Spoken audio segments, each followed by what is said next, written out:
من تقریبا 6 سال پیش یک حادثه برام شده بود، 7 سال پیش، و بعد از اون حادثه من خودم آماده کرده بودم برای آقای عزالت افغانستان.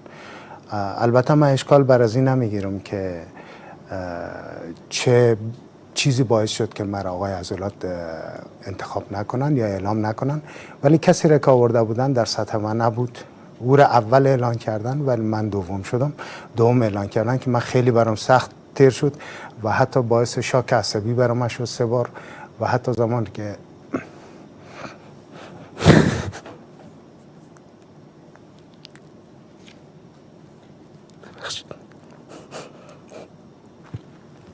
نمیفهم که با چه زبانی باید حرف بزنی، چه زبانی باید سخن بگویی. زمان که یادم میومد دیگه از فیگور گرفتم بعد میومد حتی ورزش.